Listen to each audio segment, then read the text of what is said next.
Welcome to knowledge mania. हमारी आज की वीडियो में हम एक ऐसे पर्सन के बारे में जिक्र करेंगे जिन्होंने अपनी एक्टिंग की वजह से हमें कई सालों तक हंसाया।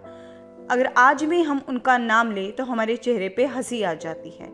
जी हाँ, आज हम बात करेंगे मिस्टर बीन के बारे में, जिनका असली नाम है रोवन एटकिंसन। रोवन एटकिंसन का जन्म 6 जनवरी 1955 को कॉन्सेंट यूनाइटेड किंगडम में हुआ था। मुझे लगता है कि सब लोग मिस्टर बीन के बारे में बहुत अच्छे से जानते हैं। अगर हम उनको एक बेस्ट एक्टर कहें तो ये गलत नहीं होगा, पर बहुत कम लोग जानते हैं कि मिस्टर बीन का कैरेक्टर रोवन एटकिंसन ने खुद ही क्रिएट किया था। चाहे वो एक बेस्ट कॉमेडियन है, पर अपने बचपन में वो बहुत ही शाई नेचर के बच्चे थे। उनकी स्कूलिंग दुरम कॉरिस्टर स्कूल से पूरी हुई। ग्रेजुएशन उन्होंने इलेक्ट्रिकल एंड इलेक्ट्रॉनिक इंजीनियरिंग में की। क्वींस कॉलेज ऑक्सफोर्ड से इलेक्ट्रॉनिक इंजीनियरिंग में उन्होंने एमएससी को कंप्लीट किया। वो एक इंटेलिजेंट बच्चे थे। बाय प्रोफेशन मिस्टर बीन एक राइटर, एक्टर, डायरेक्टर, प्रोड्यूसर और बिजनेसमैन भी हैं। रोवन एटकिंसन का जन्म एक मिडिल क्लास फैमिली में हुआ था। अपनी स्टटरिंग की वजह से उनको बचपन में बहुत सफ़र करना पड़ा था।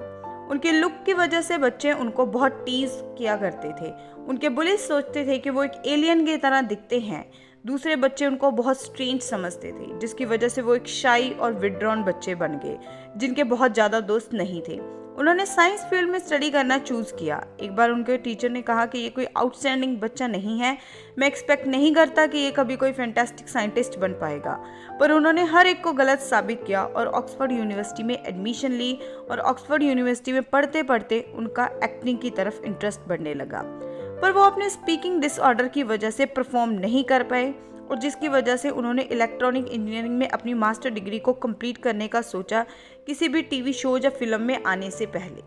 अपनी डिग्री को कंप्लीट करने के बाद उन्होंने फैसला किया कि वो अपने एक्टर बनने के सपने को पूरा करेंगे। उन्होंने एक कॉमेडी ग्रुप को ज्वाइन किया, पर उनके स्टैमरिंग उनके सक्सेस के रास्ते में आ गई, जिसकी वजह से बहुत सारे टीवी शोज ने उनको रिजेक्ट कर दिया। वो बहुत दुखी महसूस करते, पर कई बार रिजेक्ट होने के बाद भी उन्होंने खुद पर विश्वास करना नहीं छोड़ा था। वो बहुत ज़्यादा पैशनेट थे लोगों को हंसाने के लिए, और उनको पता था कि वो अपने इस कला में बहुत अच्छे हैं। इसलिए उन्होंने अपने कॉमेडी स्केचेस के ऊपर और ज़्यादा फोकस करना शुरू कर दिया। और जल्दी ही उनको ये रियलाइज़ हुआ कि वो फ्लुएंटली बोल सकते हैं जब भी वो किसी कैरेक्टर का रोल प्ले करते हैं। उन्होंने पाया कि जब भी वो किसी और कैरेक्टर का रोल करते हैं तो उनकी स्टैमरिंग बंद हो जाती है। पर फिर भी उन्होंने अपनी स्लटरिंग को ख़त्म करने का रास्ता ढूंढा। उन्होंने इसे अपनी एक्टिंग के पैशन के लिए एक इंस्पिरेशन के तौर पे लिया। जब रोवन एटकिंसन मास्टर डिग्री कर रहे थे तो यूनिवर्सिटी में उनकी मुलाकात रिचर्ड कर्टिस से हुई थी, जिन्होंने मिस्टर बीन को अपनी कैपेबिलिटीज़ को कॉमेडीज में यूज़ करने के लिए कहा। और उन्होंने एक अजीब, अद्भुत और साइलेंट कैरेक्टर को क्रिएट किया, जिसे मिस्टर बीन का नाम दिया। उनको बहुत सारे शोज में सक्सेस मिला, पर मिस्टर बीन शो ने उनको पूरी दुनिया में फेमस बना दिया। अपने लुक और स्पीकिंग डिसऑर्डर की वजह से इतनी सारी मुश्किलों का सामना करने के बावजूद उन्होंने साबित कर दिया कि हीरोइक बॉडी और बॉलीवुड फेस ना होने के बावजूद भी आप दुनिया में मोस्ट लवर्ड और रिस्पेक्टेड एक्टर बन सकते हैं। उनके पास $130 मिलियन से भी ज़्यादा संपत्ति है और दुनिया के बहुत पॉपुलर एक्टर और कॉमेडियन भी हैं।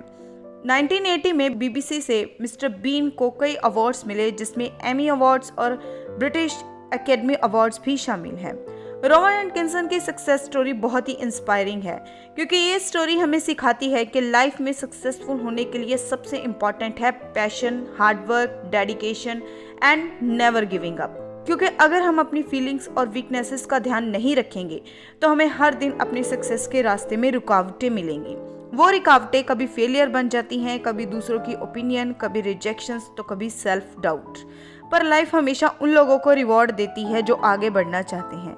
हर नया दिन हमारी लाइफ में एक इम्पॉर्टेंट चॉइस लेकर आता है, और ये हमारे ऊपर है कि हम उस मौके का फ़ायदा उठाएं या फिर अपने हाथों से निकल जाने दें अपने अधूरे सपनों के साथ।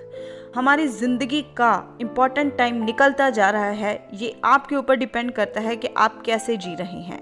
अपने हार्डवर्क के साथ सफलता पाना चाहते हैं, अपने सपनों को पूरा करना चाहते हैं, या फिर अपने पास्ट और अपने फेलियर्स और अपनी वीकनेसेस के बारे में सोचकर एम्बैरस फील करते रहना चाहते हैं। लाइफ में फेलियर्स के बिना सक्सेस मिलना इम्पॉसिबल है। फेलियर्स भी हमारी लाइफ का ही एक ज़रूरी हिस्सा है। हम इन्हें हमारी लाइफ में आने से रोक नहीं सकते, पर हमें इनको कैसे हैंडल करना है ये हमारे ऊपर है। कोई भी इंसान बाय बर्थ परफेक्ट नहीं होता। दुनिया में कोई भी पर्सन नहीं है जिसे कभी भी हार का सामना ना करना पड़ा हो। हमें डरना नहीं चाहिए। लोग अपनी लाइफ में अमेजिंग चीज़ें हासिल कर लेते हैं अपनी वीकनेसेस के बावजूद भी। इसलिए फेलियर्स और वीकनेसेस के बावजूद भी अपनी लाइफ में आगे बढ़िए और अपना बेस्ट दीजिए। अगर आपको वीडियो अच्छी लगी है तो इसको लाइक, कमेंट और शेयर ज़रूर कीजिएगा और चैनल को सब्सक्राइब करके बेल आइकन को ज़रूर दबाइएगा। Thanks for watching.